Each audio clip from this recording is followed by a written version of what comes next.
ನಮಸ್ಕಾರ. ನನ್ನ ಎಲ್ಲ ಧ್ಯಾನ ಬಂಧುಗಳಿಗೆ, ಆತ್ಮ ಬಂಧುಗಳಿಗೆ ಅಂತ ತಿಳಿಸುತ್ತಾ, ಇವತ್ತು ರಾ ಹನುಮ ಜಯಂತಿ ಅಲ್ಲ, ಹನುಮ ಜಯಂತಿ ಪ್ರಯುಕ್ತ ಹುಟ್ಟಿದ ಹಬ್ಬ. ಆಂಜನೇಯನ ಹುಟ್ಟಿದ ಹಬ್ಬ. ಆಂಜನೇಯನ ಹುಟ್ಟು ಹೇಗಾಯಿತು, ಅವನ ಜನ್ಮ ರಹಸ್ಯವೇನು ಅಂತ ಸ್ವಲ್ಪ ಶಾರ್ಟಾಗಿ ನನ್ನ ತಿಳಿಮಟ್ಟಿಗೆ ನನಗೇನು ತಿಳಿದು ಅಂತ ತಿಳ್ಕೊಂಡಿದ್ದೀನಿ ಅಂತ ತಿಳ್ಸೋಕ್ಕೆ ಇಷ್ಟಪಡ್ತೀನಿ. ಮೊದಲನೇದಾಗಿ ಹನುಮ ಜಯಂತಿಯ ಶುಭಾಶಯಗಳು ಎಲ್ಲರಿಗೂ ಕೂಡ. ಆಂಜನೇಯ ಮಹತ್ವ ಏನು, ಆಂಜನೇಯ ಜನ್ಮ ಹೇಗಾಯಿತು ಅಂತ ತಿಳಿಯೋಣ. ಆಂಜನೇಯ ಜನ್ಮ ದಿನ ಇವತ್ತಲ್ಲ. ಆಂಜನೇಯನ ಜನ್ಮ ಕರ್ನಾಟಕದ ಅಂಜನಾದ್ರಿ ಬೆಟ್ಟದಲ್ಲಿ ಹನುಮನ ಜನ್ಮವಾಗ್ತದೆ. ಅಂಜನಾದ್ರಿ ಬೆಟ್ಟದ ಮೇಲೆ ನಮ್ಮ ಕರ್ನಾಟಕದಲ್ಲಿ ಇದ್ದು ಇನ್ನೂ ಹೆಮ್ಮೆ ನಮಗೆ. ಏನಂತ ಒಂದು ಮಂತ್ರ ನೋಡ್ರಿ. ಮನೋಜನಂ ಮಾರುತ ತುಲ್ಯ ವೇಗಂ ಜಿತೇಂದ್ರಿಯಂ ಬುದ್ಧಿಯಥಾ ವರಿಷ್ಠ ವಾತಾತ್ಮಜಂ ವಾನರ ಯಥಃ ಮುಖ್ಯಂ ಶ್ರೀರಾಮದೂತಂ ಶಿರಸಾ ನಮಾಮಿ ಅಂತ ಒಂದು ಈ ಶಕ್ತಿಯುತವಾದ ಮಂತ್ರ. ಹನುಮದೇವರ ಶಕ್ತಿಯುತವಾದ ಮಂತ್ರ ಇದು. ಹನುಮನಿಗೆ ಹೆಸರುಗಳು ಕೂಡ ತುಂಬ ಅದಾವೆ. ನಾನಾ ಹೆಸರುಗಳದಾವೆ. ಏನಂತಾರೆ, ವಾಯುಪುತ್ರ ಅಂತಾರೆ, ಕಪಿ ಅಂತಾರೆ, ವಾನರ ಶ್ರೇಷ್ಠ ಅವನು, ಕೇಸರಿ ನಂದನ್ ಅಂತಾರೆ. ಮತ್ತು ಅನೇಕ ಹೆಸರುಗಳಿಂದ ಆಂಜನೇಯನ ಕರಿತೀವಲ್ಲ ನಾವು. ಹಾಗೆ ಆಂಜನೇಯನ ಪೂಜಿಸ್ತೀವಿ. ನಾನಾ ಹೆಸರುಗಳಿಂದ ಅವನನ್ನು ಪೂಜಿಸ್ತಾ ಇರ್ತೀವಿ. ಮಕ್ಕಳಿಂದ ದೊಡ್ಡವರವರೆಗೂ ಹನುಮ ಅಂದ್ರೆ ಭಾಳ ಪ್ರೀತಿ, ಭಾಳ ಇಷ್ಟ. ಪ್ರತಿ ಗ್ರಾಮದಲ್ಲಿ ಕೂಡ ಹನುಮದೇವನ ದೇವಸ್ಥಾನ ಇರ್ತೈತೆ. ಹನುಮಂತನ ಗುಡಿ ಇದ್ದೇ ಇರ್ತದೆ. ಸಣ್ಣದಾಗಿ ಪುಟ್ಟದಾಗಿರ್ಲಕ್ಕಾಗಿ ಊರು ಯಾವಾಗ ಸೃಷ್ಟಿ ಆಗುತ್ತಲ್ಲ, ಹನುಮದೇವನ ಒಂದು ಗುಡಿ ಮಾತ್ರ ಸೃಷ್ಟಿ ಆಗಲೇಬೇಕು. ಅದು ಪ್ರಪಂಚದಾದ್ಯಂತ ಒಂದು ಊರಂದಮೇಲೆ ಒಂದು ಗುಡಿ. ಅದೇ ಯಾರು ಹನುಮದೇವರ ಗುಡಿ ಇರ್ತೈತಿ. ಅದೇ ರಾಮನ ಗುಡಿ ಇರೋದಿಲ್ಲ. ರಾಮನ ಗುಡಿ ಇರೋಲ್ಲ. ಆಂಜನೇಯನ್ನು ಕಷ್ಟದ ಕಾಲದಲ್ಲಿ ಎಲ್ಲರೂ ಪೂಜಿಸ್ತಾರೆ. ಈ ಕಷ್ಟ ಬಂತು ಅಂದ್ರೆ, ಮಕ್ಕಳಿಗೆ ಪೀಡೆ ಪರಿಹಾರಗಳಾಯಿತು ಅಂದ್ರೆ, ಕಾಡಾಟ ಆಯಿತು ಅಂದ್ರೆ ಏನು ಮಾಡ್ತೀವಿ ನಾವೆಲ್ಲ, ಹನುಮನ ದೇವ್ರಿಗೆ ಹೋಗ್ರಿ 7 ದಿವಸ ಅಂತ ಅಂತಾರೆ. ಉಪ್ಪು ಹಿಡ್ಕೊಂಡು ಹೋಗಿನ ಕಡ್ಡಿ ತಗೊಂಡು ಮಾತಾಡ್ದೇ ಹನುಮನ್ ನೆನೆಸ್ಕೊಂಡು ಹನುಮನ ದೇವಸ್ಥಾನಕ್ಕೆ ಹೋಗ್ತೀವಲ್ಲ ನಾವು. ಹಾಗೆ ಪ್ರತಿಯೊಂದು ಕಷ್ಟ ಕಾಲದಲ್ಲಿ ಕೂಡ ಹನುಮನ್ನ ಪೂಜಿಸ್ತೀವಿ. ಆಂಜನೇಯನಿಗೆ ರಾಮನ ಮೇಲೆ ಅಪಾರ ನಂಬಿಕೆ, ಭಕ್ತಿ ಕೂಡ. ಮತ್ತು ದಾಸನಾಗಿಬಿಟ್ಟ ಯಾರಿಗೆ, ರಾಮನಿಗೆ. ಎಷ್ಟೇ ಕಷ್ಟವಾದರೂ ಸಮಯದಲ್ಲಿ ಸೀತೆಯ ಸಂಕಟದಲ್ಲಿ ಆಂಜನೇಯ ಪಾತ್ರ ಬಲು ದೊಡ್ಡದೈತಿ.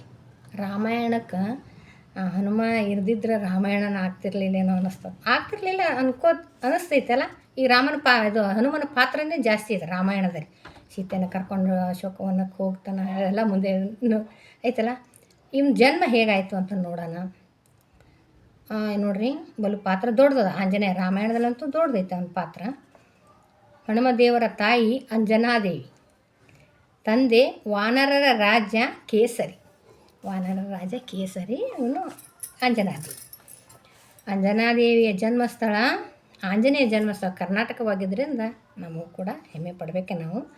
ಅಂಜನಾದೇವಿಗೆ ಬಹಳ ವರ್ಷದಿಂದ ಮಕ್ಕಳಾಗಿರಲ್ಲ. ಆಗ ಶಿವನ ಕುರಿತು ಕಠೋರ ತಪಸ್ಸು ಮಾಡ್ತಾಳೆ. ಯಾರು, ಅಂಜನಾದೇವಿ, ಮಕ್ಕಳಿಗೋಸ್ಕರ. ಆಗ ಶಿವ ಏನು ಮಾಡ್ತಾನೆ, ಅವನ ತನ್ನ ವಂಶವನ್ನು ಅಂಜನಾದೇವಿ ಗರ್ಭಕ್ಕೆ ಸೇರಿಸಲು ಸಹಾಯ ಯಾರು ತಗೊಂತಾನೆ, ವಾಯುದೇವನ ಸಹಾಯನ ಕೇಳ್ತಾನೆ, ಸೂಚಿಸ್ತಾನೆ. ವಾಯುದೇವನಿಗೆ ಸೂಚಿಸ್ತಾನೆ. ಈಗ ಅಂಜನಾದೇವಿಯ ಗರ್ಭಕ್ಕೆ ಈ ನನ್ನ ಶಿವನ ಚೈತನ್ಯ ಶಕ್ತಿಯನ್ನು ಗರ್ಭಕ್ಕೆ ಸೇರಿಸಲು. ಆಗ ವಾಯುದೇವ ಅಂಜನಾದೇವಿಯ ಕರ್ಣದಲ್ಲಿ, ನೋಡ್ರಿ ನಮಗೆಲ್ಲ ಗೊತ್ತೇ ಇಲ್ಲ ಆಂಜನೇಯ ಹೇಗೆ ಜನ್ಮ ಆಯಿತು, ಅವನು ಹೇಗೆ ಕಾರಣೀಭೂತ ಹೇಗೆ ಅಂತ.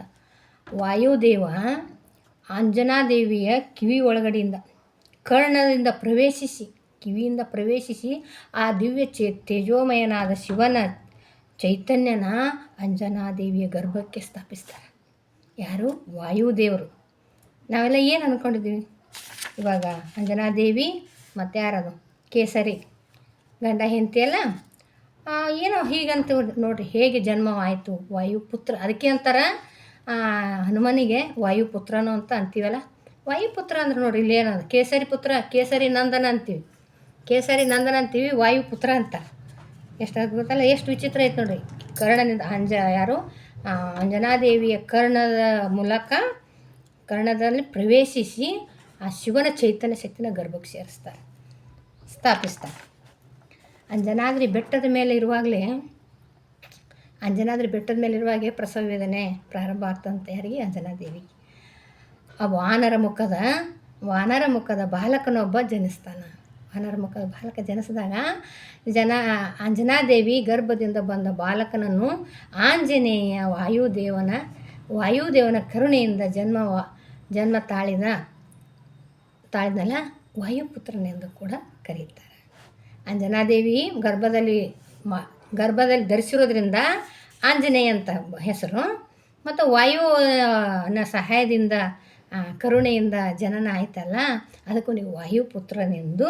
ಮತ್ತು ಕೇಸರಿ ನಂದನ ಎಂದದ ಆಂಜನೇಯ ಪತಿ ಕೇಸರಿ ಅಲ್ಲ, ಆದ್ದರಿಂದ ಕೇಸರಿ ನಂದನ ಎಂದು ಕೂಡ ಕರೆಯಲ್ಪಡ್ತಾರೆ.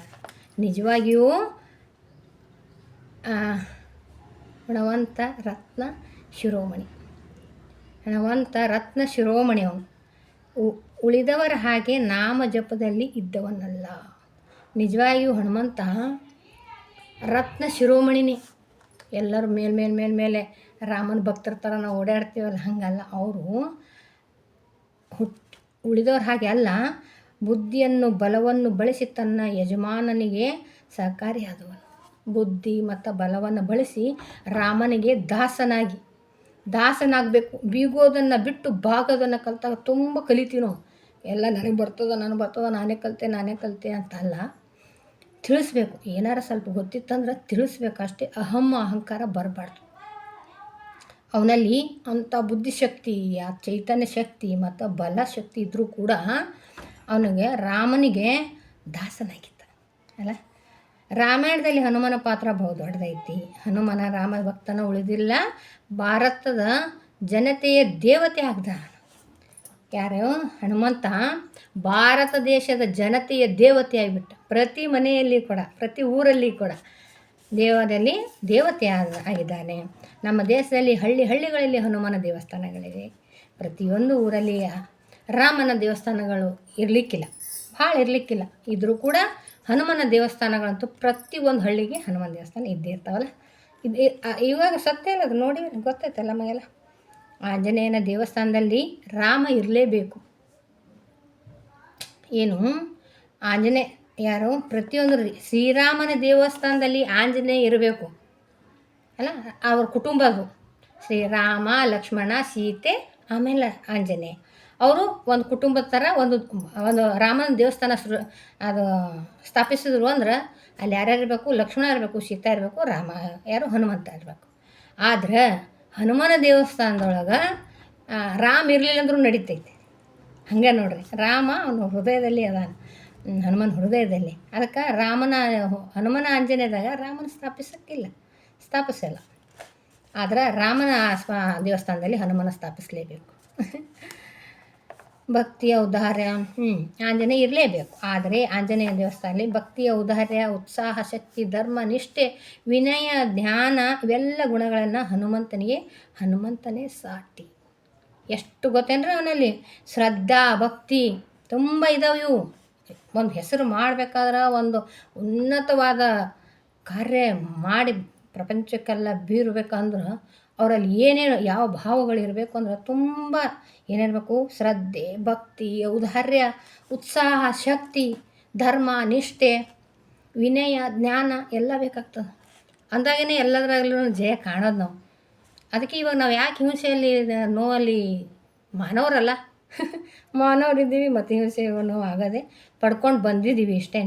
ಆದರೂ ಕೂಡ ಕಲಿಕೆಗಳದಾವೆ, ಕಲಿಬೇಕು. ಕಲಿತು ತಾಳ್ಮೆನ ಇರಬಹುದು. ಯಾಕೆ ಈ ನಮ್ಮ ಆನಾಪಾನಸತಿ ಧ್ಯಾನ ಮಾಡಿದಾಗ ನಾವು ಮೊದಲೇ ಎಷ್ಟು ಕೋಪಿಷ್ಟ್ರು, ನಾನು ಅನ್ನೋ ಅಹಂಕಾರ, ಗಡಿಬಿಡಿ ಇಂಥವೆಲ್ಲ ಇವು ಧರ್ಮನಿಷ್ಠೆ ಮಾಡೋದು, ಉತ್ಸಾಹ ಅಂತೂ ಇರ್ತೈತಿ. ಯಾಕೆ ಉತ್ಸಾಹ ಪಡ್ತೀವಿ ಗೊತ್ತೇ? ನಾವು ಈ ಆಧ್ಯಾತ್ಮಿಕದಲ್ಲಿ ಒಳ್ಳೆಯ ರೀತಿಯಿಂದ ಉತ್ಸಾಹ ಪಡೋದಲ್ಲ. ನನ್ನ ಉತ್ಸಾಹ ಏನಾಗಿರ್ತಿತ್ತು ಅಂದ್ರೆ, ಮನೆ ಕಟ್ಲೆ, ಹೊಲ ತೊಗೊಳ್ಳೆ, ರೊಕ್ಕ ಹೆಂಗೆ ಗಳಿಸ್ಲಿ, ಅವ್ರಿಗಿಂತ ಮುಂದೆ ಬರಬೇಕು, ಇಂಥ ಉತ್ಸಾಹಗಳು ನಮ್ಮವು.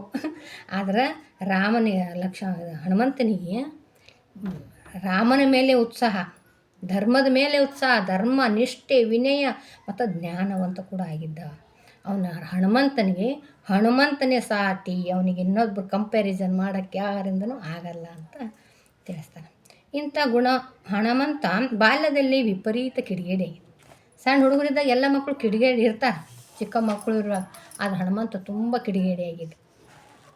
ಏನಾಯಿತು, ಆ ಥರ ಕಿಡಿಗೇಡಿ ಆಗಿ ಕಪಿಚೇಷ್ಟೆ ಮಾಡೋರೇ ಅಲ್ಲ ಅವರು. ಕಪಿಚೇಷ್ಟೆ ಮಾಡ್ತಾ ಸುತ್ತಲೂ ಇರೋ ಜನರಿಗೆಲ್ಲ ಗೋಳು ಹೋಗತ್ತಿದ್ದ, ಭಾಳ ಕಷ್ಟ ಕೊಡ್ತಿದ್ದಂತ. ಮತ್ತು ಆಗಿನ ಕಾಲದಲ್ಲಿ ಎಲ್ಲರೂ ಋಷಿ ಮುನಿಗಳು ತಪಸ್ಸು ಮಾಡ್ತಾಯಿದ್ದಾಗ ತಪಸ್ಸು ಕೆಡಿಸೋದು, ಅಲ್ಲಿ ಅವ್ರನ್ನ ತಪಸ್ಸನ್ನು ಕೆಡಿಸಿ ಭಂಗ ಮಾಡ್ತಿದ್ದಂತ. ಅವ್ರು ತುಂಬ ಕಾಟ ಕೊಡ್ತಿದ್ದಂತ, ಕಿಟಲೆ ಮಾಡ್ತಿದ್ದಂತ ಹನುಮಂತ. ಯಾರಿಗೆ? ಋಷಿ ಮುನಿಗಳಿಗೆ. ಆ ಋಷಿ ಮುನಿಗಳು ಇವನು ಕಿಟ್ಲೆ ನೋಡ್ಲಾರ್ದೇ ಎಷ್ಟು ಇಷ್ಟೊಂದು ತ್ರಾಸು ಮಾಡ್ತಾನೆ ಇವರಿಗೆ ಅಂತೇಳಿ ಏನು ಮಾಡ್ರಂತ ಶಾಪ ಕೊಟ್ಬಿಟ್ರು ಹನುಮಂತನಿಗೆ. ಏನಂತ? ನಿನ್ನ ಶಕ್ತಿ ಆತ್ಮಸ್ಥೈರ್ಯನ ನಿನ್ನ ಮರ್ತು ಹೋಗಲಿ ಅಂತೇಳಿ. ಆಗ ಶಾಪ ಕೊಟ್ಟಾಗ ತಾಯಿಗೆ ದಿಗಲಾಯಿತು. ಮಗನಲ್ಲಿರುವ ಶಕ್ತಿ ಆತ್ಮಸ್ಥೈರ್ಯನ್ನೇ ಕಳೆದ ಮೇಲೆ ಹೇಗಿರ್ತಾನೆ? ಮತ್ತು ತಾಯಿದಂದ್ರಿಗೆಲ್ಲ ಫೀಲ್ ಆಗ್ತದಲ್ಲ, ಅಯ್ಯಪ್ಪ ಹಿಂಗೆ ಮಾಡಿದ್ರೆ ಶಾಪ. ಮತ್ತು ಆಗಿನ ಕಾಲದಲ್ಲಿ ಎಲ್ಲ ಶಾಪಗಳು ನೆರವೇರಿಬಿಡ್ತಿದ್ವು. ಯಾಕಂದ್ರೆ ಋಷಿಮುನಿಗಳು ಅಷ್ಟು ಶಕ್ತಿವಂತರು ಆಗಿರ್ತಿದ್ರು, ಚೈತನ್ಯ ಭರಿತರು ಆಗಿರ್ತಿದ್ರು. ಹಾಗಾಗಿ ಬಂದು ಬೇಡ್ಕೊಳ್ತಾಳೆ ಆಕೆ, ನನ್ನ ಮಗನಿಗೆ ಈ ಥರ ಶಿಕ್ಷೆ ಕೊಡಬೇಡ್ರಿ, ಅವ್ನು ತುಂಟದಾನ. ನಾವು ಈಗ ಯಾರೇ ಮಕ್ಳಿಗೆ ಏನಾರ ಅಂದ್ರೆ ಜಗಳ ಮಾಡಿದ್ರೆ ಹೋಗಿ ಹೇಳ್ತಿರ್ತೀವಿ ನೋಡಿ, ಇಲ್ಲರಿ ಭಾಳ ಸಮಾಧಾನ ಅದನವ ಅಂದರೂ ಕೂಡ ಯಾಕೋ ಹಿಂಗೆ ಮಾಡ್ಯಾನ, ಸ್ವಲ್ಪ ಕ್ಷಮಿಸ್ರಿ, ಇರಲಿ ಬಿಡ್ರಿ, ಏನಾಗೋದಿಲ್ಲ ಬಿಡ್ರಿ, ಕ್ಷಮಿಸಿಬಿಡ್ರಿ ಅಂತ ಹೋಗಿ ನಾವು ಏನು ತಾಯ್ದಿರೆಲ್ಲ ಹೇಳ್ಕೊಂಡು ಬರ್ತೀವಲ್ಲ ಹೋಗಿ. ಹಂಗೆ ಋಷಿ ಮುನಿಗಳು ಬಂದು ಶರಗೊಡ್ಡಿ ಬೇಡ್ತಾಳೆ, ನನ್ನ ಮಗನಿಗೆ ಈ ಥರ ಶಿಕ್ಷೆ ಕೊಡಬೇಡ್ರಿ, ಅವನ ಶಕ್ತಿ ಆತ್ಮಸ್ಥೈರ್ಯನ ಮರೆಯೋಂಗೆ ಅವ್ನಿಗೆ ಹೋಗೋಂಗೆ ಮಾಡಬೇಡ್ರಿ ಅಂತ. ಆಮೇಲೆ ಋಷಿ ಮುನಿಗಳು ಹೇಳ್ತಾರೆ, ಇಲ್ಲ ಈ ಸ್ವಲ್ಪ ದಿನ ಇರಲಿ ಹೀಗೇ, ಆದರೂ ಇವನಿಗೆ ಪಾಪ ಶಾಪ ವಿಮೋಚನೆ ಐತಿ. ಯಾವಾಗಂದ್ರೆ ಒಬ್ಬರು ಜ್ಞಾನವಂತರು ಹಿರಿಯರು ಮತ್ತೆ ನಿನ್ನಲ್ಲಿರೋ ನಿನಗೆ ಐತಿ ಶಕ್ತಿ ಅಂತ ತಿಳಿಸಿದಾಗ ಮತ್ತೆ ಅವನ ಶಕ್ತಿ ಬರ್ತದೆ ಅಂತ ಋಷಿಮುನಿಗಳು ಅಂಜನಾದೇವಿಗೆ ತಿಳಿಸ್ತಾರೆ. ಆವಾಗ ಯಾಕಂದ್ರೆ ಒಂದೇ ಮಾತಿರ್ತದೆ, ಚಂತನೆ ಇರೋದಿಲ್ಲ. ಅವರು ಋಷಿಮುನಿಗಳು ಅಂಜನಾದೇವಿ ಹೇಳಿದಾಗ ಆಯಿತು ಅಂತ ಹೇಳಿ ಒಪ್ಕೊಂಡು ಸಮಾಧಾನ ಆಗಿರ್ತಾಳೆ. ಮತ್ತು ಶಾಪ ವಿಮೋಚನೆ ಆಯ್ತಲ್ಲ, ಸ್ವಲ್ಪ ದಿನ ಎಷ್ಟು ದಿನ ಯಾರು ಹಿರಿಕರು ಜ್ಞಾನವಂತರು ಹೇಳಿದಾಗ ಮತ್ತೆ ಬರ್ತಂದು ಗೊತ್ತಾಯ್ತಲ್ಲ. ಹಾಗಾಗಿ ಮುನಿಗಳು ಇರಲಿ, ಅದಕ್ಕೆ ವಿಮೋಚನೆ ಇದೆ ಅಂತ ಹೇಳಿ ಸ್ವಲ್ಪ ದಿನ ಏನೂ ಆಗಲ್ಲ ಅಂತ ತಿಳಿಸ್ತಾರೆ. ಮುಂದೆ ಯಾರಾದರೂ ಹಿರಿಯರು ಬಂದು ಹೇಳಿದ್ರಂದ್ರೆ ಅವನು ಕೂಡ ಶಕ್ತಿವಂತನಾಗ್ತಾನ. ಆದ್ದರಿಂದ ಹನುಮಂತ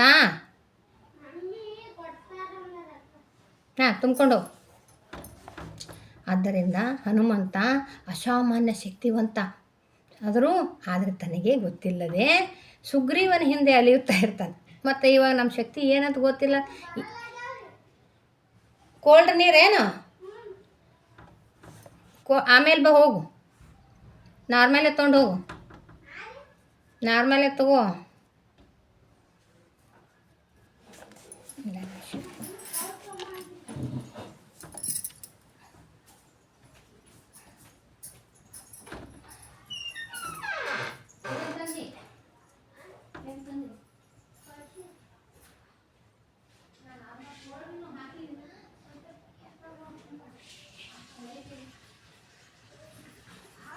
ಏನು ತಂದಿ? ಬಂದು ನೋಡೋ ಚಂದ ಇದ್ದಾರೆ.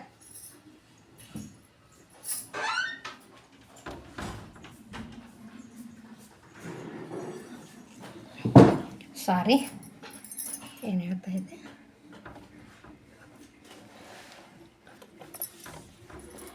ಸುಗ್ರೀವನ ಅವನಲ್ಲಿ ಶಕ್ತಿ ಅವನಿಗೆ ಗೊತ್ತಿರಲಾರ್ದಕ್ಕೆ ನಮ್ಮಲ್ಲಿನೂ ಹಾಗೇ ನಮ್ಮಲ್ಲಿರುವ ಶಕ್ತಿನ ಬಿಟ್ಟಿವಿ, ಬೇರೆ ಪ್ರಪಂಚದಲ್ಲಿರೋರನ್ನೆಲ್ಲ ಕಂಪ್ಯಾರಿಸನ್ ಮಾಡ್ಕೊಂಡು ಜೀವನ ಮಾಡ್ತೇವೆ.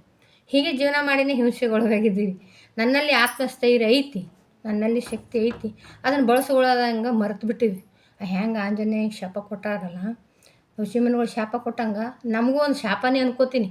ಈ ಪ್ರಾಪಂಚಿಕ ಜೀವನದಲ್ಲಿ ಸಂಸಾರ, ನಂದು ಈ ಷಡ್ರಿಪ್ಪುಗಳು ಬಂದವಲ್ಲ, ಈ ನಂದು ಆಸೆ ಅಪೇಕ್ಷೆಗಳು ಬಂದವಲ್ಲ, ಇವೆಲ್ಲ ನನ್ನಲ್ಲಿರುವ ಶಕ್ತಿನ ಕುಂದಿಸ್ಬಿಟ್ಟವು. ಅದಕ್ಕಾಗಿಯೇ ಈ ಥರ ಗೊಂದಲ ಜೀವನ ಮತ್ತು ಆಮೇಲೆ ಕಷ್ಟದ ಜೀವನ ಅಂತ ಅನ್ಕೋತೀನಿ. ಯಾಕಂದ್ರೆ ಈಗ ಆಂಜನೇಯನ ನೋಡಿದ್ರೆ ನಮ್ಮಲ್ಲಿ ತುಂಬ ಶಕ್ತಿ ಇದೆ. ನನ್ನಲ್ಲಿ ಕಾನ್ಫಿಡೆಂಟು, ಧೈರ್ಯ ಒಂದಿತ್ತು ಅಂದ್ರೆ, ಆತ್ಮಸ್ಥೈರ್ಯ ಇತ್ತು ಅಂದ್ರೆ ಏನೆಲ್ಲ ಸಾಧಿಸ್ಬೋದು. ಆದರೆ ಮರ್ತೋಗಿವು ಅಷ್ಟೇ, ಮರ್ತು ಬಿಟ್ಟೈತಿ. ಅದು ಆಲ್ರೆಡಿ ಮೊದಲೇ ಬ್ಲೂ ಪ್ರಿಂಟ್ ಐತಿ, ಆದ್ರೆ ಮರ್ತೇವೆ ನಾವು. ಗುರುಗಳು ಸೃಷ್ಟಿಕರ್ತ ಎಲ್ಲ ಹಾಕಿ ಕಳಿಸ್ಯಾನ. ಇವಾಗ ಆತ್ಮಸ್ಥೈರ್ಯದಿಂದ ಇದ್ರೆ ಏನೆಲ್ಲ ಸಾಧಿಸ್ತೀವಿ ಆ ಹನುಮಂತನ ಥರ. ಆದ್ರೆ ನಾವು ಏನು ಮಾಡೀವಿ, ಹನುಮಂತನ ಹೆಂಗೆ ಶಾಪ ಆಯಿತು ನಮಗೆ ಈ ಪ್ರಾಪಂಚಿಕ ಜೀವನಗಳು ಶಾಪವಾಗಿಬಿಟ್ಟಾವ. ಆಸೆ ಅಪೇಕ್ಷೆಗಳು, ನಾನು ನಂದು ಅಹಂಕಾರ, ಇವೆಲ್ಲ ಕಂಪ್ಯಾರಿಸನ್ ಜೀವನ. ಅವ್ರಂಗೆ ನಾನು ಇರಬೇಕು, ಇವ್ರಂಗೆ ಅವ್ರು ಅಂದ್ರೆ ಮನ್ಸಿಗೆ ನೋವು ಮಾಡ್ಕೊಂಡು ಕೂಡೋದು, ಇವೆಲ್ಲ ಕಂಪ್ಯಾರಿಸನ್ ಜೀವನ ಮಾಡ್ಕೊಂಡು ಏನು ಮಾಡೀವಿ, ಮರ್ತು ಬಿಟ್ಟಿವಿ. ನನ್ನಲ್ಲಿರೋ ಶಕ್ತಿ ನಾವು ಮರ್ತು ಬಿಟ್ಟೇವೆ.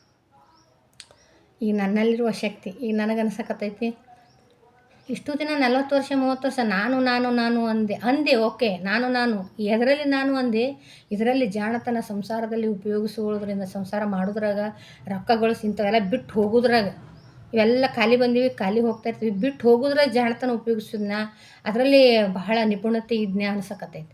ತುಂಬ ಜಾಣತನದಿಂದ ರೊಕ್ಕ ಗಳಿಸ್ತೀವಿ, ಹೆಂಗೆ ಟೆಕ್ನಿಕ್ಗಳು ಮಾತಾಡ್ತೀವಿ, ಮಾಡ್ತೀವಿ, ಹಾಕ್ತೀವಿ, ತೆಗಿತೀವಿ. ಇಂಥ ನಮ್ಮ ಶಕ್ತಿನ ಎಲ್ಲಿ ಬಳಸ್ಕೊಂಡಿವಿ, ಇಲ್ಲೇ ವೇಸ್ಟ್ ಮಾಡೋದಕ್ಕೆ ಬಳಸಿದ್ದೀನಿ ಅಂತ ನಾನು ಹೇಳ್ತೀನಿ. ನಂದು ವೇಸ್ಟ್ ಬಿಟ್ಟು ಹೋಗೋದಕ್ಕೆಲ್ಲ ವೇಸ್ಟ್ ಆಗೋದಕ್ಕೆ ನನ್ನ ಶಕ್ತಿನ ಬಳಸ್ಕೊಂಡೇನು ಅಂತ ಈಗ ಅನ್ನಿಸ್ತೈತಿ. ಇನ್ನಾದ್ರೂ ಆನಾಪಾನಸತಿ ಧ್ಯಾನ ಸಿಕ್ಕೈತಿ, ಪಡ್ಕೊಂಡಿದ್ದೀವಿ, ಗುರುಗಳು ಕೊಟ್ಟಾರ. ಆತ್ಮಸ್ಥೈರ್ಯ ಶಕ್ತಿ ಏನು ಅಂತ ತಿಳಿಸ್ಕೊಟ್ಟಾರಲ್ಲ, ನಿನ್ನಲ್ಲಿರುವ ಗುರುವನ್ನು ನೀನೇ ತಿಳ್ಕೊ, ನಿನ್ನನ್ನು ನೀನೇ ಪೂಜಿಸುವ ಅಂತ ಗುರುಗಳು ಹೇಳಿದ್ದು ಯಾಕಂತ ಈಗ ಗೊತ್ತಾಗ್ತದೆ. ಹೊರಗಡೆ ಏನಿಲ್ಲ ಪೂಜಿಸೋದು, ಓಡಾಡಿ ಮಾಡೋದು ಏನಿಲ್ಲ, ನನ್ನಲ್ಲೇ ಐತಿ ಒಳಗಡೆನೆ. ಆ ಶಕ್ತಿನ ಉದ್ಭವ ಮಾಡ್ಕೋಬೇಕು. ಅಪ್ಪೋ ದೀಪೋಭವ, ನನ್ನಲ್ಲಿರೋ ಶಕ್ತಿಯಿಂದ ಆಗ್ತದಂದ್ರೆ ಆಗ್ತದೆ, ಮಾಡೇ ಮಾಡ್ತೀನಿ. ಯಾಕಂದರೆ ಯಾರ ಕಡೆಯಿಂದನೂ ಆಗಿಲ್ಲ ಅನ್ನಂಗಿಲ್ಲಲ್ಲ, ಯಾರಿಗೆ ಕಷ್ಟ ಬಂದಿಲ್ಲ ಅನ್ನಂಗಿಲ್ಲ. ಎಲ್ಲರಿಗೂ ಈ ಕಷ್ಟ ಬಂದಿರ್ತೈತಿ, ಅದನ್ನು ನೋಡ್ಬೇಕು ನಾವು.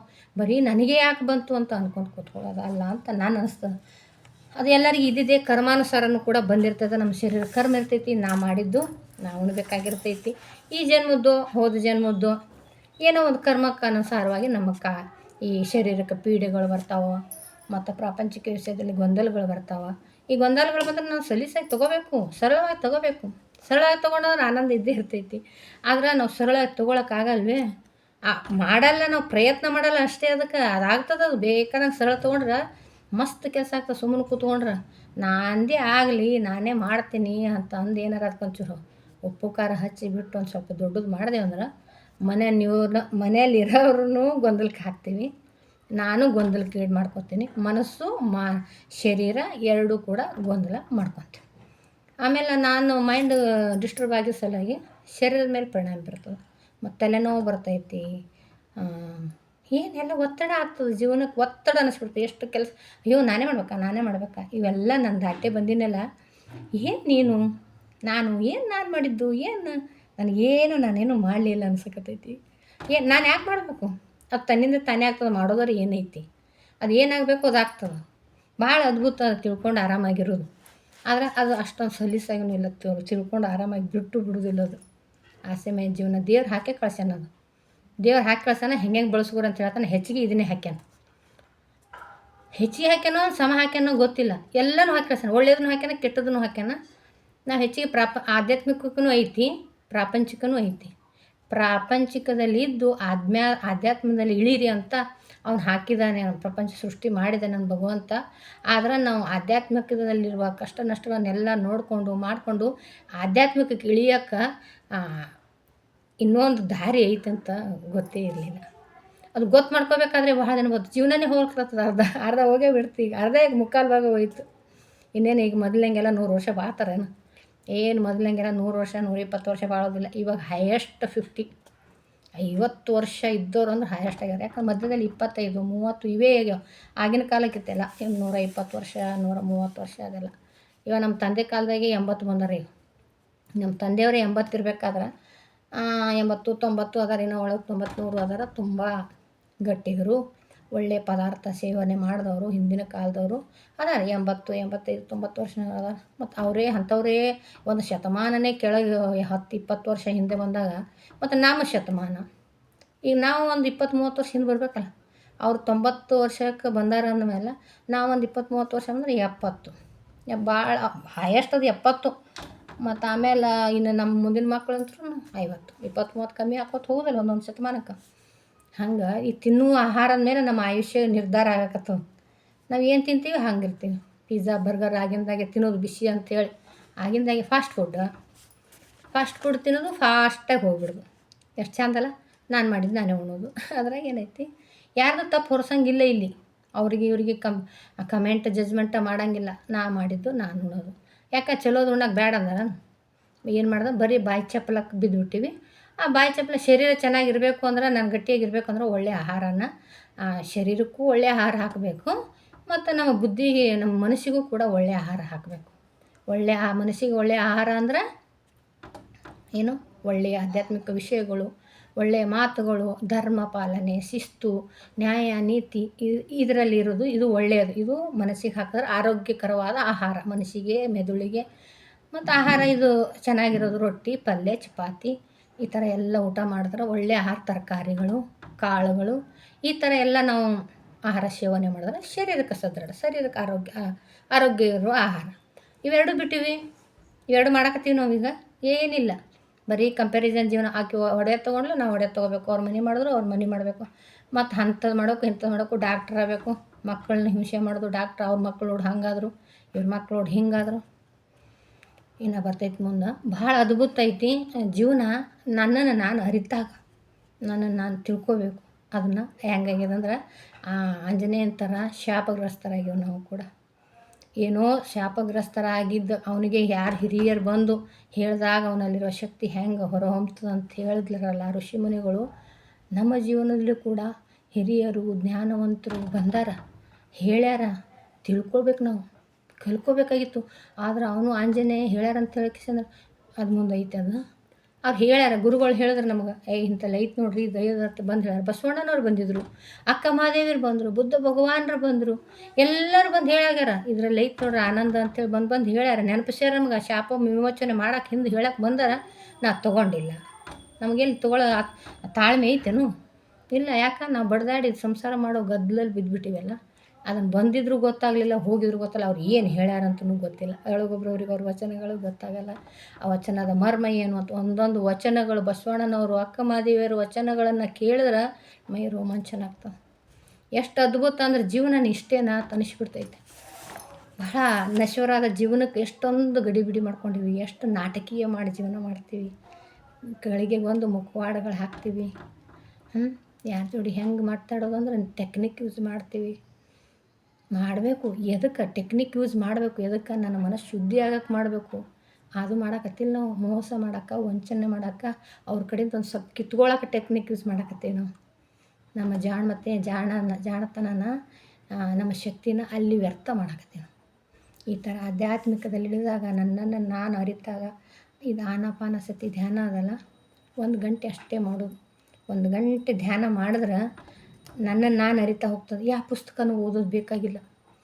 ಪುಸ್ತಕಗಳ ಭಂಡಾರದಿಂದ ಬರೋದಕ್ಕಿಂತ ಇಲ್ಲಿ ಒಳಗೆ ಒಂದು ಭಂಡಾರ ಐತಿ ಆಲ್ರೆಡಿ. ನಾನು ಸುಮ್ಮನೆ ಶಾಂತಾಗಿ ಐತಿ ಪ್ರಪಂಚಿಕ ವಿಷಯಗಳನ್ನೆಲ್ಲ ಮರೆತು ಒಂದು ಗಳಿಗೆ, ಮತ್ತು ಗುರುಗಳು ಹೇಳ್ತಾರೆ, ಒಂದು ಗಳಿಗೆ ಮರೀರಿ, 1 ಗಂಟೆ ಯೋಚನೆ ಮಾಡಬೇಡ್ರಿ, 1 ಗಂಟೆ ಮಾಡಿರಿ. ಮತ್ತು ರಾತ್ರಿ ಧ್ಯಾನ ಮಾಡಿರಿ ಅಂತ ತಿಳಿಸ್ಯಾರ ನಮ್ಮ ಗುರುಗಳು. ಹಗಲತ್ತೆಲ್ಲ ಪ್ರಾಪಂಚಿಕ ಜೀವನ ಮಾಡಿರಿ. ನೀವು ಮಾಡಬೇಡ ಅಂತೇಳ, ಸಂಸಾರದಲ್ಲೇ ನಿರ್ವಾಣ ಮಾಡಿರಿ ಅಂತಲೇ ಹೇಳ್ಯಾರ. ಆದರೆ ನಾವೆಲ್ಲ ಮರ್ತು ಏನು ಮಾಡ್ತೀವಿ, ಅಂಥ ಹಿರಿಕರು ಬಂದು ಹೇಳಿದಾಗ ಅದನ್ನು ತೊಗೊಳ್ಳಾರ್ದೇ ಮರೆತುಬಿಟ್ಟೆ. ಹಾಗೇನಾಯಿತು, ಇವಾಗ ಅವನಲ್ಲಿರೋ ಶಕ್ತಿ ಅವನಿಗೆ ಗೊತ್ತೇ ಇಲ್ಲ. ಅದಕ್ಕೆ ಏನು ಮಾಡ್ಯಾನ, ಆ ಸುಗ್ರೀವನ ಹಿಂದೆ ಬಿದ್ದಾನ. ನಾವು ಈ ಪ್ರಪಂಚದ ಹಿಂದೆ ಬಿದ್ದೀವಲ್ಲ, ಹಂಗೆ ಆ ಸುಗ್ರೀವನ ಹಿಂದೆ ಅಲಿತಿರ್ತಾನೆ. ಅವನೇ ಗುರು ಅಂತ ತಿಳ್ಕೊಂಡಿರ್ತಾನೆ. ಆ ಸುಗ್ರೀವನೇ ಗುರು ನನಗಂತ ತಿಳ್ಕೊಂಡ್ಬಿಟ್ಟಿರ್ತಾನೆ ನಾವು. ಅದೇ ಈ ಸಂಸಾರನೇ ನಮಗೆ ಪಾರು ಮಾಡ್ತದೆ ಅಂತ ಅಂದ್ಕೊಂಡಿವಲ್ಲ ನಾವು. ಹಂಗೆ ಅವನು ಮನಸ್ಸು ಮಾಡಿದರೆ ವಾಲಿಯನ್ನು ಎತ್ತಿ ಹಾಕ್ಬೋದಾಗಿತ್ತು. ಅಣ್ಣ ತಮ್ಮರು ವಾಲಿ ಸುಗ್ರೀವ ಜಗಳ ಆಡಿದ್ರಲ್ಲ. ಜಗಳ ಆಡಿದಾಗ ವಾಲಿನ ಗವಿ ಹಾಕಿ ಮುಚ್ಚಿರ್ತಾನೆ ಸುಗ್ರೀವ. ಏನು ಮುಂದಿನ ನೋಡೋಣಂತ ಎತ್ತಿ ಬಿಸ ಸಮುದ್ರ ಹಾರೋ ಪ್ರಸಂಗ ಬಂತು. ಅವರು ಆವಾಗ ಸುಗ್ರೀವನ ರಾಜ್ಯದ ಅವನ ಜೊತೆ ಸೇವಕ ಮಂತ್ರಿಯಾಗಿರ್ತಾನೆ ನಾವು. ಯಾರು? ಆಂಜನೇಯ. ಒಂದು ಸಾರಿ ಮತ್ತು ಸಮುದ್ರ ಹಾರೋದು ಬಂತಲ್ಲ, ಮತ್ತು ಅವನ ಶಕ್ತಿನ ಹೊರಗೆ ಬರೋ ಟೈಮ್ ಬತ್ತು ಕಾಣಿಸ್ತದೆ. ಮತ್ತು ರಾಮಾಯಣದಲ್ಲಿ ಮತ್ತು ಸೀತೆನ ತರಕ್ಕೆ ಹೋಗ್ಬೇಕಲ್ಲ, ಯಾರನ್ನ ಸೀತೆಯನ್ನು ಲಂಕೆಗೆ ಹೋಗ್ಬೇಕಲ್ಲ, ಸಮುದ್ರ ಹಾರ್ಕೊಂಡು ಹೋಗ್ಬೇಕಲ್ಲ. ಅವಾಗೇನು ಸಮುದ್ರ ದೋಣಿ ಇದ್ದು ಇಲ್ಲ, ಸೇತುವೆ ಮಾಡಕತ್ತಿದ್ರು. ಸೇತುವೆ ಮಾಡೋಕ್ಕಂತೂ ಇನ್ನೂ ದಿನ ಹೋಗ್ತು. ಸಮುದ್ರಕ್ಕೆ ಸೇತುವೆ ಮಾಡೋದು ಎಷ್ಟೊಂದು ದಿನ ಆಗ್ತದಲ್ಲ. ಎಲ್ಲ ಕಪಿಸೇನೆ ಸೇತುವೆ ಅಂತೂ ನಿರ್ಮಾಣ ಮಾಡ್ತಾಯಿದ್ರು. ಹಾಗೂ ಹುಡುಕ್ಬೇಕಲ್ಲ, ಸೀತೆನ ಹುಡುಕ್ಬೇಕಲ್ಲ, ಎಲ್ಲಿದ್ದಾಳೆ ಅಂತ. ಲಂಕೆಗೆ ಹೋಗ್ಬೇಕಂತ ಡಿಸೈಡ್ ಮಾಡ್ತಾರೆ. ಡಿಸೈಡ್ ಮಾಡಿದ್ರೆ ಲಂಕೆಯಲ್ಲಿ ಇದ್ದಾಳೆ ಅನ್ನೋಂತ ನೋಡೋಕ್ಕಂತ ಹುಡುಕ್ತಾರೆ. ಯಾರು ಹೋಗ್ತಿರು ಲಂಕೆಗೆ ಅಂತ ಎಲ್ಲರನ್ನೂ ಕೇಳ್ತಾರೆ. ಅವರೆಲ್ಲರೂ ಕಪಿಸೇನೆಗಳು, ಯಪ್ಪ ನನಗಾಗಲ್ಲ, ಇದು ಇಷ್ಟು ಸಮುದ್ರ ಹಾರಬೇಕಲ್ಲ, ನಮ್ಮ ಕೈಲಿ ಆಗಲ್ಲ ಅಂತ ಹೇಳ್ತಾರೆ. ಆಮೇಲೆ ಆಂಜನೇಯನಿಗೂ ಕೇಳ್ತಾರೆ, ನೀನು ಹೋಗ್ಬೋದಲ್ಲ ಹೋಗು ಅಂತ. ಇಲ್ಲ ಅವನೇನು ತನಗೆ ಗೊತ್ತೇ ಇರಲಿಲ್ಲ ಅವನಲ್ಲಿರೋ ಶಕ್ತಿ. ಅದಕ್ಕೆ ಏನು ಮಾಡ್ತಾನೆ, ನನಗೂ ಹರಕ್ಕಾಗಲ್ಲ, ಅದು ಅಷ್ಟೊಂದು ಸಮುದ್ರ ನನಗೂ ಹರಕ್ಕಾಗಲ್ಲ ಅಂತಾನೆ. ಆಗ ಹನುಮಂತನ ಹೇಳ್ತಾನೆ, ನನಗೂ ಹರಕ್ಕಾಗಲ್ಲ. ಅಲ್ಲಿ ಕೂತಿದ್ದ ಜಾಂಬವಂತ ಹಿರಿಯರು, ಜಾಂಬವಂತ ಈ ಕಪಿಸೇನೆಗೆಲ್ಲ ಹಿರಿಯರು, ಆ ಜ್ಞಾನವಂತರು, ಕರಡಿ. ಅವ್ರು ಬಂದು ಹೇಳ್ತಾರೆ, ಆಂಜನೇಯ ಹೆಂಗೆ ಹೇಳ್ತಾನೆ, ಆಂಜನೇಯ ನಿನ್ನ ಶಕ್ತಿ ನಿನಗೆ ಗೊತ್ತಿಲ್ಲ, ನಿನ್ನಲ್ಲಿರೋ ಶಕ್ತಿ ನಿನಗೆ ಗೊತ್ತಿಲ್ಲ, ಅಸಾಧ್ಯವಾದ ಶಕ್ತಿ ಐತಿ ನಿನ್ನಲ್ಲಿ. ಅವ್ರು ಯಾರೋ ಹಿರಿಗುರುಗಳು ಹೇಳ್ತಾರೆ, ಹಿಂದಿಂದೆಲ್ಲ ನೆನಪಿಸಿದ, ನೀನು ಹುಟ್ಟುತ್ತಲೇ ಶಕ್ತಿವಂತನಾಗಿದ್ದಿ. ಹುಟ್ಟಿದ ದಿನಾನೇ ಚಂದ್ರನ ಏನು ಸೂರ್ಯನ ಹಿಡಿಯೋಕ್ಕೆ ಹೋದ ಅಂತ. ನೋಡ್ರಿ ಎಷ್ಟು ಶಕ್ತಿವಂತ ಇರಬೇಕು. ಹಾರ್ಬಿಟ್ಟು ಸೂರ್ಯನ ಹಿಡಿಯೋಕ್ಕೆ ಹೋಗಿದ್ದಂತ ಹುಟ್ಟಿದ ದಿವಸನೇ. ಹಂಗಾಗಿ ನಿನ್ನ ಶಕ್ತಿ ಅಪಾರ ಆಗೈತಿ. ನೀನು ಮಾಡೋ ಕೀಟಲೆ ಮತ್ತು ತಲೆ ಹರಟೆಗಳಿಗೆ ಶಾಪ ಕೊಟ್ಟಾರ ಋಷಿ ಮುನಿಗಳು ನಿನಗೆ ಅಂತ ಈ ಥರ ಎಲ್ಲ ತಿಳಿಸಿ ಹೇಳಿದ್ನಂತ. ಮರ್ತಿ ನೀನು ಶಾಪ ಮುಕ್ತಿ ಆಯ್ತು ಈಗ ನಿನಗೂ, ಅದಕ್ಕೆ ನೀ ಹಾರಬಹುದು ಅಂತ ಹೇಳ್ತಾನೆ. ನಿನ್ನಲ್ಲಿ ಶಕ್ತಿ ಅಪಾರವಾಗೈತಿ ಅಂತ ತಿಳಿಸ್ತಾನೆ. ನೀನು ಹಾರಕ್ಕೆ ಟ್ರೈ ಮಾಡಿ, ನಾನೆಲ್ಲ ಶಕ್ತಿ ತಾನೇ ಬರ್ತದೆ ಅಂತ ಹೇಳ್ತಾನೆ. ಶಕ್ತಿ ಬರುತ್ತೆ ಅಂತ ಉತ್ತೇಜನ ಮಾಡ್ತಾನೆ. ಹೀಗೆ ಮಾಡ್ಬೇಕು, ನಾವು ಉತ್ತೇಜನ ಮಾಡ್ಬೇಕು ಎಲ್ಲರಲ್ಲಿನೂ. ಇವಾಗ ಏನು ಮಾಡಿ ಗೊತ್ತೇನೋ, ಒಬ್ಬರಲ್ಲಿ ಅವ್ರನ್ನ ಪುಟಿದೆಬ್ಬಿಸುವ ಮನಸ್ಥಿತಿ ತಾಯಂದ್ರಿಗೆ ನಮ್ಮ ಮಕ್ಳಿಗೆ ಹೇಳ್ತೀನಿ ನಾನು ಮಾತು. ನಮ್ಮ ಮಕ್ಳಿಗೆ ಇರೋಲ್ಲ, ನಮ್ಮ ಮಕ್ಳಿಗೆ ನಾವು ಹೇಳಲ್ಲ ತಾಯ್ದರಿಗೆ. ಹಂಗೆ ಗುರು ಹಿರಿಗಳಾಗಿ ಏನು ಹೇಳಬೇಕಂದ್ರೆ, ಯಾವಾಗಲೂ ಮಕ್ಕಳಲ್ಲಿರುವ ಕಲೆಯನ್ನು ಗುರುತಿಸಿ ಮುಂದೆ ನಡಿ, ಇದ್ರಾಗ ಚೆನ್ನಾಗಿರ್ತದೆ, ಮಾಡು, ಇದು ಮಾಡಿ ನೋಡಿ. ನೀನು ಸೋಲಿಗೆ ಗೆಲ್ಲಲಿ, ಮಕ್ಕಳಿಗೆ ದೊಡ್ಡವರು ಯಾವುದೋ ಒಂದು ಹಾಕಿಕೊಟ್ರಂದ್ರೆ ಅವ್ರಿಗೆ ಕಾನ್ಫಿಡೆಂಟ್ ಬರ್ತೈತಿ. ನಾವೇನು ಮಾಡಿ ಹಂಗೆ ಮಾಡಲ್ಲ. ಅವ 10-20 ಮಾರ್ಕ್ಸ್ ತೆಗೆದು ನೋಡು, ನೀನು ಅವನಂಗೆ ತೆಗಿಬೇಕು. ನೀನು ಡಾಕ್ಟ್ರ್ ಆದ, ನೀನು ಹಂಗೆ ಆಗ್ಬೇಕು. ನೀನು ಹಾಗೆ ಆಗ್ಬೇಕಂತ ಹೇಳಾಕತ್ತಿ ಹೊರತಾಗಿನೂ ನಿನ್ನಲ್ಲಿರುವ ಶಕ್ತಿನ ನೀನು ಬಳಸುವಂಥ ಮಕ್ಳಿಗೆ ಹೇಳ್ತಾನೆ ಇಲ್ಲ ನಾವು. ನಿಜ ಅನ್ನಿಸ್ತದೆ ಇದು ನೋಡಿದ್ರೆ. ಬರೀ ಕಂಪ್ಯಾರಿಸನ್ ಜೀವನ ಬಂದೈತಿ. ನಾವು ದೊಡ್ಡವರಾದವರು, ತಾಯಿ ತಂದೆ ಆದವ್ರು ಅವ್ರ ಮನೆ ಕಟ್ಸಿದ್ರು, ಅವ್ರು ಹೊಲ ತೊಗೊಂಡ್ರು, ನಾ ಹೌದು ಅನಿಸೋಬೇಕು, ನನಗೆ ಹೊಗಳಿಕೆ ಆಗಬೇಕಂತ ನಾ ಓಡಾಡತ್ತೀನಿ. ಮತ್ತು ಅವ್ರು ಮಕ್ಳಿಗೆ ತಿಳಿಸೋದೇನು, ಅವ್ರು ಡಾಕ್ಟ್ರ್ ಆದರು, ಅವ್ರು ನೋಡ ನೆಗಣಿ ಮಕ್ಕಳು ಡಾಕ್ಟ್ರ್ ಆದರು, ಅವ್ರು ಲಾಯರ್ ಆದರು, ಅವ್ರು ಹಂಗಾದ್ರು ನೋಡಿವ್ರು, ಹಿಂಗಾದ್ರು ನೋಡಿವ್ರು, ಅವ್ರಂಗೆ ನೀ ಆಗು ಅಂತ ಹೇಳಕ್ಕೆ ಬರ್ತೀವಿ. ಹೊರತಾಗಿನೂ ನಿನ್ನಲ್ಲಿರುವ ಶಕ್ತಿ ಉಪಯೋಗಿಸ್ಕೊಂಡು ನೀನು ಏನು ಆಗ್ತೀವಿ ನೋಡಂತ ಅವ್ರಿಗೆ ನಾವು ಸಪೋರ್ಟೇ ಮಾಡೋಕತ್ತಿಲ್ಲ. ಸ್ವತಂತ್ರವಾಗಿ ಬಿಡ್ತಾನೆ ಇಲ್ಲ ಏನು ಮಾಡೋಕ್ಕಂತ.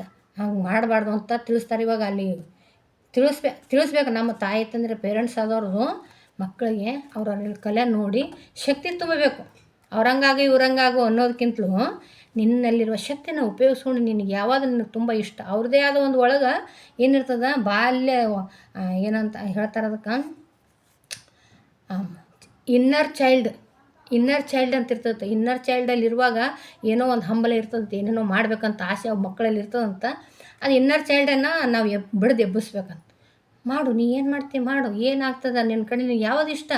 ಇವಾಗ ಇದೇ ನೋಡಿರಿ, ಇಷ್ಟದ ಬಗ್ಗೆ ಅವ್ರು ನಮಗೆ ಡಾಕ್ಟರ್ ಆಗ್ಬೇಕಂತ ಆಸೆ ಇರ್ತೈತಿ, ನಾವು ಡಾಕ್ಟರ್ ಮಾಡೋಕ್ಕೆ ಹೋಗ್ತೀವಿ. ಅವರಿಗೆ ನಮ್ಮ ಆಸೆ ಪ್ರಕಾರ ಅವ್ರಿಗೆ ಹುಡುಗರಿಗೆ ಅಷ್ಟೊಂದು ತಲೆಯಾಗ ನಾದಿರೋದಿಲ್ಲ.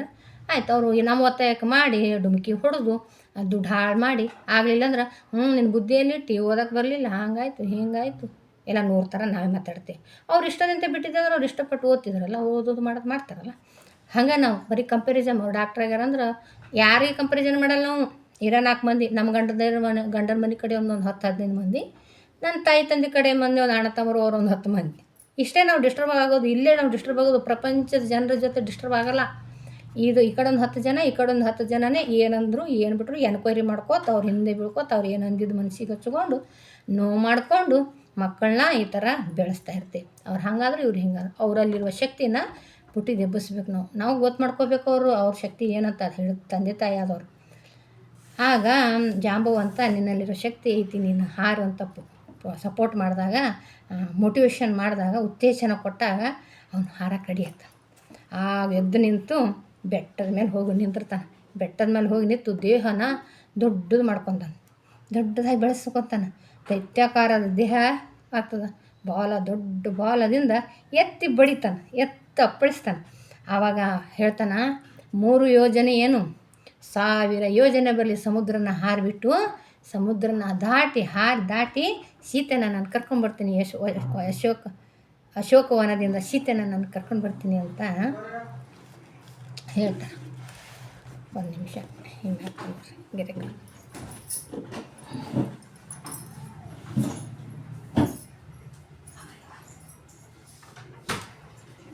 ಕೊಡ್ಬೇಕೇನು?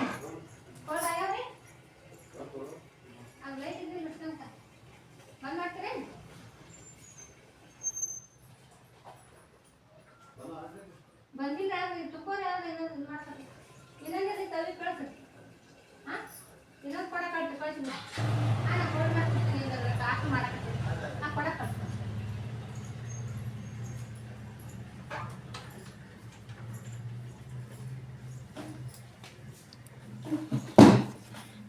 ಸಾರಿ ಏನಾಯಿತು ಈ ಥರನ ಶಕ್ತಿ ತುಂಬಬೇಕು. ಅವಾಗ ಏನು ಮಾಡ್ತಾನೆ, ಬಾಲನ ಎತ್ತಿ ಬಡಿತಾನ. ನಾನು ಈ ಸಮುದ್ರನ 1000 ಸಮುದ್ರ ದಾಟಿ ನಾನು ಅಶೋಕವನದಿಂದ ಸೀತೆಯನ್ನು ಕರ್ಕೊಂಡು ಬರ್ತೀನಿ ಅಂತ ಹೇಳ್ತಾನೆ. ಅವಾಗಂತಾನೆ ಆತ್ಮಸ್ಥೈರ್ಯ ಮಕ್ಕಳಲ್ಲಿ ನಾವು ತುಂಬಬೇಕು. ಹಿಂಗೆ ಒಂದೇ ತಟ್ಟಂತ ಸಮುದ್ರ ಹಾರಿ ಸೀತೆಯನ್ನು ಕಂಡು ಲಂಕೆಯಿಂದ ಸೀತೆಯನ್ನು ಕರೆದುಕೊಂಡು ಬರ್ತೀನಿ ಅಂತ ಹೇಳ್ತಾನೆ. ಅದಕ್ಕೆ ನಮ್ಮಲ್ಲಿರುವ ಆತ್ಮಸ್ಥೈರ್ಯ ನಂಬಿಕೆಯಿಂದ ನಂಬಿ ಮುಂದುವರೆದರೆ ಏನೆಲ್ಲ ಸಾಧಿಸ್ಬೋದು.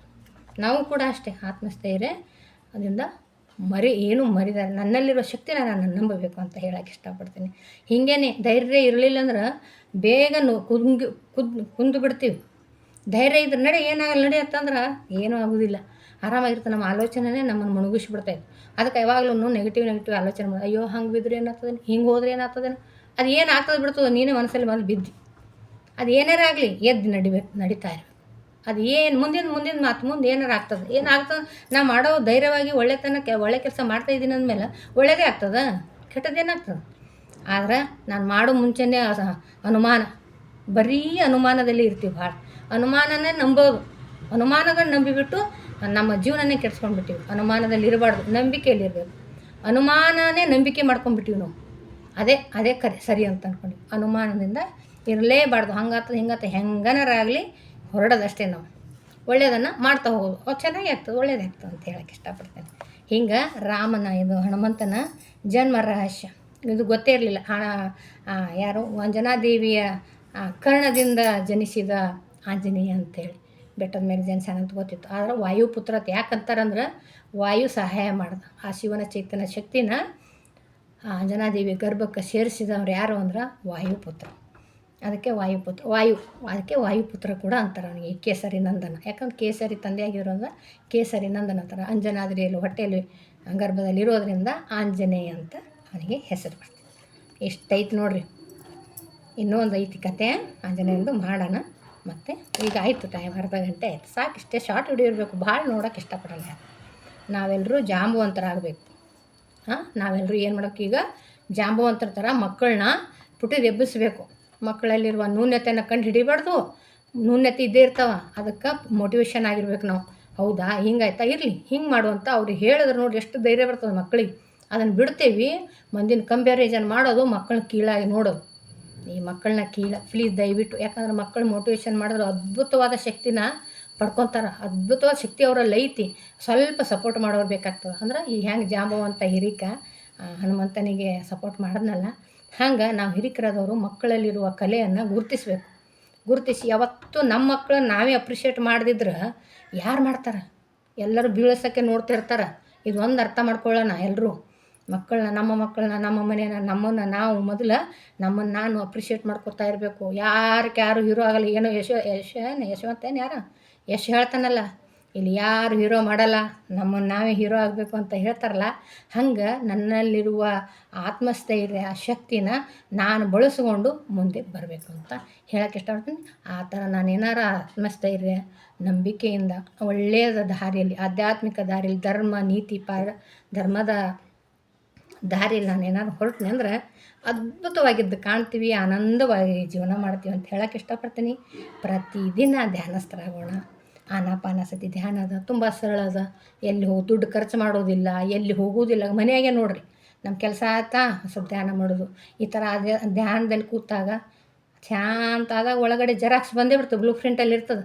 ನಾನು ಹೇಗೆ ಜೀವನ ಮಾಡಬೇಕು, ನಾನು ಎಷ್ಟು ಮಾತಾಡಬೇಕು, ಯಾಕೆ ಮಾತಾಡಬೇಕು ಅಂತ ಮೌನಿ ಆಗಿಬಿಡ್ತೀವಿ. ಭಾಳ ಮೌನ ಆಗಲ್ಲ ಜಾಸ್ತಿ. ಅವಾಗೆಲ್ಲ ಏನು ಮಾಡ್ತಿದ್ವಿ, ಗಂಡನ ಜೋಡಿ ಮಕ್ಕಳ ಜೋಡಿ ಒಂದು ಮಾತಿ 4 ಮಾತು, ಅವು ಎದಕ್ಕೂ ಪ್ರಯೋಜನ ಇಲ್ಲರ ಮಾತುಗಳೇ. ಇವಾಗ ಅನ್ನಿಸ್ತೈತಿ ಒಂದು ಮಾತಿ 4 ಮಾತು ಆಡೋ ಅವಶ್ಯಕತೆ ಇಲ್ಲಲ್ಲ, ಯಾಕೆ ಮಾತಾಡ್ಬೇಕು ಇದನ್ನಂತ ಸುಮ್ಮನೆ ಇರ್ತೀವಿ. ಒಂದೇ ಓಕೆ. ಈಗ ಬರೀ ಮೂಗು ಸನ್ನೆ ಬಂದಂಗೆ ಹೌದ್ರಾ ಇಷ್ಟು ಅನ್ನಕತ್ತೀವಿ. ಅವಾಗ ಅಲ್ಲಿ ಏನರ ಹೌದು ಅನ್ನೋದು ಜಾತಿನ ನಮ್ಮದು ಹೆಣ್ಮಕ್ಳದು. ಅಯ್ಯಪ್ಪ ಹೌದು ಅನ್ನೋದು ಇಲ್ಲ ಬಿಡ್ರಿ ನಮ್ಮಲ್ಲಿ. ಕ್ವಶನ್ ಇಲ್ಲಾರೆ ಗಂಡದವ್ರಿಗೆ ಕ್ವಶನ್ ಮಾಡ್ಲಾರ ದಿನನೇ ಇಲ್ಲ. ಕ್ವಶನ್ ಮಾಡೋದನ್ನು ಬಿಡೋಣ. ಯಾಕಂದ್ರೆ ಅವರಲ್ಲಿ ಒಂದು ದೊಡ್ಡ ಶಕ್ತಿ ಇದ್ದೇ ಇರ್ತದೆ, ಅವರಿಗಲ್ಲಿ ಒಳ್ಳೆತನ ಇದ್ದೇ ಇರ್ತದೆ, ಅವರಿಗೆ ಜಾಣತನ ಇರ್ತದೆ. ಅವ್ರಿಗೆ ಸ್ವಲ್ಪ ಅವಕಾಶ ಕೊಡೋಣ ಅಂತ ಹೇಳಕ್ಕೆ ಇಷ್ಟಪಡ್ತೀನಿ. ಯಾಕಂದ್ರೆ ನಾನು ಹಿಂದೆ ಎಲ್ಲ ಯಾರಿಗೆ ಅವಕಾಶ ಕೊಡಲಾರೆ ಮಾಡಿ ಮಾಡಿ ಮಾಡಿ ಕಿಡ್ನಿ ಹೋಗಿಸೋಣೆ. ನನಗೆ ಈ ಥರ ಅನಿಸ್ತೈತಿ. ಎಲ್ಲನೂ ನಾನೇ ಮಾಡಬೇಕು. ಒಂದು ಮಳೆ ಹೊಡಿಬೇಕಾದ್ರೂ ನಾನೇ ಹೊಡಿಬೇಕು, ಒಂದು ಏನು ತರಬೇಕಂದ್ರೂ ನಾನೇ ಮಾಡಬೇಕು. ಅದು ನನ್ನ ಮನಸ್ಥಿತಿ. ಮಾಡಬೇಕು, ನಾನೇ ಮಾಡಿದ್ರೆ ಸರಿ ಆಗ್ತದೆ ಅನ್ನೋದು ತಲೆಯಾಗದು. ಅವ್ರು ಮಾಡಿದ್ರು ಸರಿ ಆಗ್ತದೆ, ಯಾಕಾಗಲ್ಲ? ಇವಾಗ ಗೊತ್ತಾಗ್ಯದ, ಈಗ ಮಾಡಲಿ ಬಿಡು ಅನ್ನಿಸ್ತೈತಿ. ಅವರು ಮಾಡಲಿ, ಅವ್ರಿಗೆ ಅನುಭವ ಆಗ್ತದೆ, ಕಲಿತಾರ. ನಾನೇ ಜಾಣೇನು ಅಂತ ಈಗ ಅನ್ನಿಸ್ತೈತಿ. ಭಾಳ ಅದ್ಭುತ ಅದ ಈ ಆಂಜನೇಯನ ಕಥೆಯಿಂದ. ಏನಾಯ್ತಂದ್ರೆ ರಾಮನ ಅವನ ಜನ್ಮದ ರಹಸ್ಯನ ತಿಳಿತು. ಆಮೇಲೆ ನಮ್ಮ ಮಕ್ಕಳಿಗೆ ನಾವು ಪೇರೆಂಟ್ಸ್ ಆದವರು, ಹಿರಿಕರಾದವರು ಹೇಗೆ ಮಕ್ಕಳನ್ನ ಮೋಟಿವೇಶನ್ ಮಾಡಬೇಕು ಅಂತಲೂ ಸ್ವಲ್ಪ ತಿಳಿತಲ್ಲ. ಥ್ಯಾಂಕ್ ಯು ಹೇಳ್ತೀನಿ. ನಾನು ತಿಳಿದ ಮಟ್ಟಿಗೆ ಸ್ವಲ್ಪ ಏನೋ ಹೇಳ್ತಾ ಇರ್ತೀನಿ. ಅದಕ್ಕೆಲ್ಲ ನೀವು ಸಪೋರ್ಟ್ ಮಾಡ್ತೀರಲ್ಲ, ಎಷ್ಟು ಅದ್ಭುತವಾಗಿ ಕಮೆಂಟ್ ಹಾಕ್ತಾಯಿದ್ದೀರಿ, ಅದ್ಭುತವಾಗಿ ಹೇಳ್ತಾಯಿದ್ದೀರಿ, ಒಳ್ಳೆಯ ಇನ್ಫಾರ್ಮೇಷನ್ ಅಂತ ಹೇಳ್ತಿರ್ತೀರಿ. ಯಾಕಂದ್ರೆ ನಾನು ಬುಕ್ ಹೊತ್ತಿಗೆ ಓದಿ ಮಾಡಿ ಏನು ಹೇಳೋಕ್ಕೆ ನನಗೂ ಬರೋದಿಲ್ಲ. ಬುಕ್ಕ ಓದೋದು ಮಾಡೋಕ್ಕೆ ಬರೋಲ್ಲ. ನಾನು ಅನುಭವಿಸಿರ್ತೀನಿ. ನನ್ನ ಮಕ್ಕಳು ಫ್ರೀ ಬಿಟ್ಟಾಗ ಹೆಂಗಾಯಿತು, ನಾನೇ ಜಾಸ್ತಿ ಮಾತಾಡಿದಾಗ ಹೇಗಾಯಿತು, ಈಗ ಮಾತು ಕಮ್ಮಿ ಆದಾಗ ಹೆಂಗಿದ್ದೀನಿ, ಈಗ ಆವಾಗ ನನ್ನ ಶರೀರ ಏನು ಹೇಳ್ತಿತ್ತು, ಈಗ ನಾನು ಮಾತು ಕಡಿಮೆ ಮಾಡಿ, ಸಿಟ್ಟು ಕಡಿಮೆ ಮಾಡಿ, ಧ್ಯಾನಸ್ಥಳ ಆಗಿ ಇದ್ದಾಗ ಈಗ ನನ್ನ ಶರೀರ ಹೇಗೈತಿ ಅಂತ ನನಗೆ ಇವಾಗ ಗೊತ್ತಾಗ್ತದಲ್ಲ, ಅವೇ ಮಾತಾಡ್ತೀನಿ ಅಷ್ಟೇ ಅಂತ ಹೇಳೋಕ್ಕೆ ಇಷ್ಟಪಡ್ತೀನಿ. Thank you. ಮತ್ತು ಈ ನಮ್ಮದು ಯೂಟ್ಯೂಬ್ ಚಾನಲನ್ನು ಇದು ಹೇಳೋ ಉದ್ದೇಶ, ಈ ಧ್ಯಾನ ಮಾಡಿರಿ, ಒಳ್ಳೆಯದರಲ್ಲಿ ಇರ್ರಿ ಅಂತ ಹೇಳೋ ಉದ್ದೇಶನ 4 ಮಂದಿಗೆ ಇವಾಗ ದಾನಮ್ ಬಂದು ಚೆನ್ನಾಗಿ ಏನೋ ಹೇಳ್ತಾಳಂತ ತಿಳ್ಕೊಬೇಡ್ರಿ, ಆದರೆ 4 ಮಂದಿಗೆ ಮುಟ್ಲಿ ಅನ್ನೋ ಉದ್ದೇಶದಿಂದ. ಈ ಮನೆಯಾಗ ನನಗೆ ಗೊತ್ತಾಯಿತು, ನಾನು ಇಲ್ಲೇ ಇಟ್ಕೊಂಡು ಕೂತೀನಿ ಅಂದ್ರೆ ಹೆಂಗೆ? ಅದಕ್ಕೆ 4 ಜನಕ್ಕೆ, 4 ಬೇಡ, ಎಷ್ಟೋ ಜನರ ನಮಗೆ ಒಬ್ಬರನ್ನಾರ ನೋಡಲಿ, ಒಬ್ಬರನ್ನಾರ ಹೌದಪ್ಪ ಅಂತ ಅನ್ನಲಿ, ಹೌದಲ್ಲ ಇದು ಕರೆಕ್ಟ್ ನೋಡಿ, ಈ ಥರ ಮಾಡಬಾರ್ದು ಅಂತ ಅರ್ಥ ಆಯಿತು, ಒಬ್ರಿಗೆ ಅರ್ಥ ಆದರೂ ಕೂಡ ಸಾಕು ಅಂತ, ಮುಟ್ತಲ್ಲಪ್ಪ ನನ್ನ ಶ್ರಮ ಅಂತ ಹೇಳೋಕ್ಕೆ ಇಷ್ಟಪಡ್ತೀನಿ.